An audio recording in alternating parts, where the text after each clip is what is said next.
what's up, everyone? Doing a little poking around. See something here, could be a hole. Shoe polish bottle, but it's a slick one. Okay.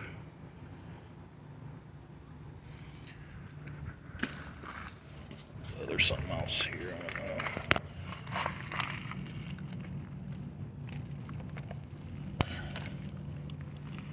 Kind of has an ink look, but no, it's too long.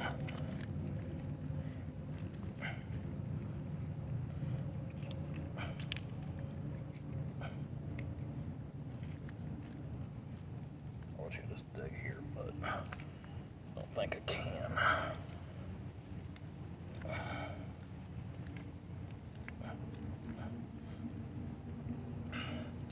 Just because the location is just garbage.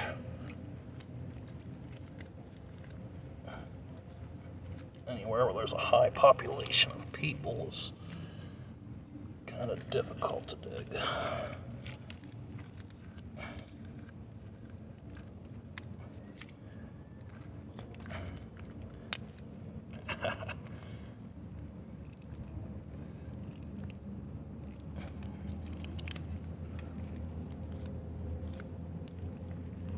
Kind of looks like catsup or something. Yep, broken catsup. Okay, I found another one. This one has a better chance of being a keeper. It's blown in mold. But it's actually nothing. Just a plain old slick beer. There's something here. It's a Foley's, okay. And it has a hole in it. I never realized that this was a lid. So I'm get out of here. It's one of the jar lids.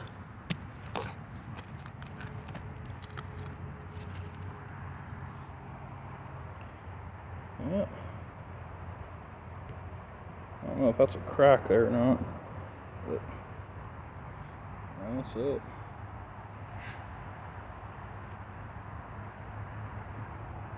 So somehow my screwdriver disappeared. I don't know how, but anyway, it got bottled, so I'm just going to dig it out with my hand. Whoa! This is a bottle I've never dug before. Poison.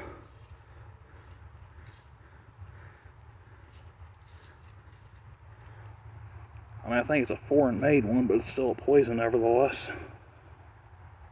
That's cool. Next is an amber. Have to use a wimpy stick because my screwdriver's gone. So that's probably a Bavarian or Weedman. No embossing on the heel. No, it's broken. Got Brenner on here. It'd be nice if it was a blob. Has SB&G company on the base.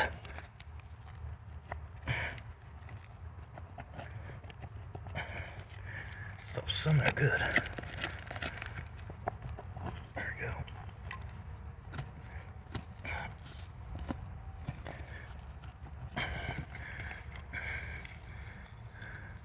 Nope. Tooled crown. Okay. Got a couple up in here. Wow, the stick is the worst I've seen. Yeah, that's an ink or something broken. It's an ink. Ooh, cool, double pen rest. Something. Okay, well, that wasn't the only thing I saw. That was something really cool, though.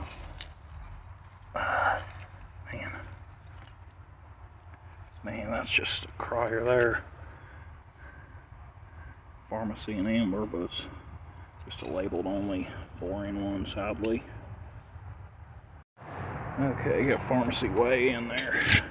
I don't want to duck under all this overhang. So I'm just going to try to pry it out and hope it's a nice embossed one. It's got footed base. Oh, Oh, it is embossed. It is embossed. Okay, what do we got here?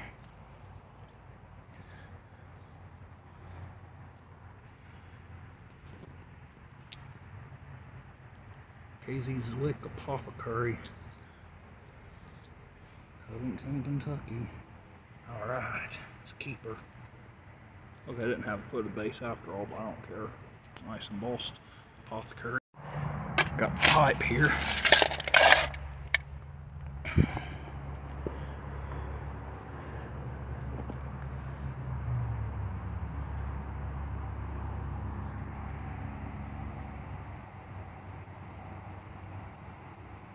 Pet something. Pet company. Huh. That's different. Okay, just whack this out the top. Hope I didn't break it because that looks like a midget jar. Oh my gosh. That is a two-door rose midget. Two-door rose Mason's patent.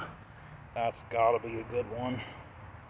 I better bury it with some dirt before I lose it, because I don't like when these good bottles and jars crack up on me. Okay, I got what I think's a sperm sewing machine oil. Not a sperm, a Singer, I mean. Singers are kind of short and fat. Yep. Singer. Yeah, it's a keeper. Got something here. Oh, it's one of these Katakura bottles.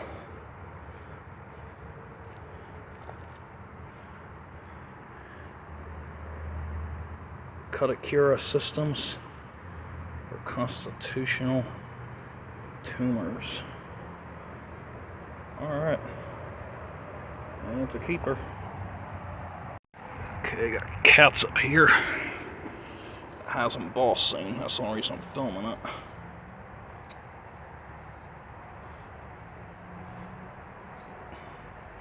W.M. Spencer and Son, Cincinnati. That's a keeper. I'm gonna reach under and grab this. Slick. Okay. So here's the fines all cleaned up. To the best I could get them anyway. Singer sewing machine oil, and has some damage there. Figured, why not try to preserve it? And the lid's actually in good shape. I asked a guy about construction sites, and he said that the equipment would shatter everything. Well, this was on top, and the equipment obviously ran it over, and it just pushed it down into the dirt. This here is a glass flaw, not a crack where my thumb is, so that goes to show that stuff does survive. Warm cap slightly to seal or unseal. Patented October 24th, 1905. And this is damaged too, of course. Well, it wasn't damaged, but the Singer was. I thought it had me a busted wine base with a kick up when I first saw it, but when I looked closer, I was like, wait a minute, this is some kind of fancy machine-made ink or something. So I went ahead and kept it anyway. It also has some neat embossing. Liquid outlet. Patented May 23rd, 1899. United States and England, Canada. So, yeah, it's a different looking piece there. And I got one of these. Power Drug Chemical Corporation, Boston. Katakura system for curing constitutional humors. Whatever that is. I got a neat little pipe here. I think that's older than the bottles. I could be wrong. Peter Dorney. Don't know if I found one of those before. Didn't film these because I flipped them out too fast. Clay marble. And some kind of German swirl marble. Really rough shape. I don't even know what these are worth, but if it's worth enough, it'd be worth tumbling and getting it looking good. Just don't find many of these in dumps. Here's a Pinrest ink. Embossing.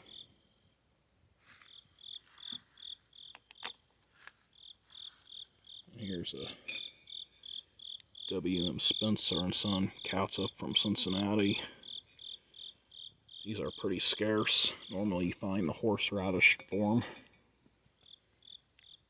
I think a lot of people would overlook these and just kind of see it all dirty and think, oh, it's just a plain old catsup, and toss it aside. So it is important to look them catsups over in case it's a good one.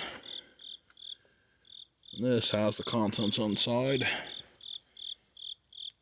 I happened to see a little clip of one of Below the Plains videos, and I noticed he had a flask with contents in it and it exploded in his face, so trying to make sure that doesn't happen to me with this poison. It's American made. WT company, Whittle Tatum. So that's cool that it's an American made poison. Too bad it's just label only right there. And this one is a heartbreaker. I was excited for it, but it has a lot wrong with it. And a lot of small things can add up and turn it into an overall big thing. It's a little bruise right there. Looks like a burst bubble on the inside of the glass there.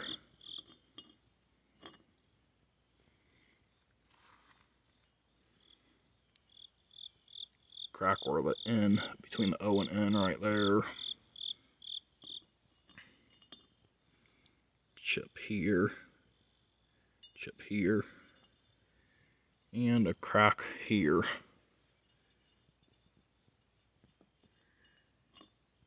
Guess I'll look it over, see if there's any more chips. Yep, another chip there. So yes, this one ended up being a big disappointment. I thought I had me a really good jar finally, but now it's like, even though it has bold embossing, it probably lost most of its value due to those small issues. Because if it was just one of any of the issues I pointed out, it wouldn't have been a big deal, but now I'd say it lost easily half. Actually, probably more than that. Probably at least 2/3 of the value, because it's normally a $300 to $400 jar. So that's a big shame there. I was like, well, that really paid off. But that's how it goes sometimes. Actually, that's how it goes most of the time, except most of the time that stuff is shattered so bad it's not even worth bringing home. So I don't know. So this is normally $300 to $400 jar, but I'm gonna guess it's probably, I don't know, 75 to 100 tops. So I guess I'll start out at 100 and see if I can get that. Debating on keeping it, but that irritates me that it has so many small issues. So now it's like, well, I guess I'll see if anyone wants to buy it as is. Get a good jar for a reduced price.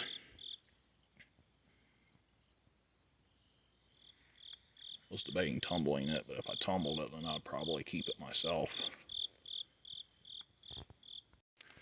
And lastly, got something from my personal collection. KG's Lick Apothecary, Covington, Kentucky, in clear. It actually looks like it's going to be in perfect shape. Other than, of course, the normal staining, which is going to be on any bottle you dig that's 100 years old.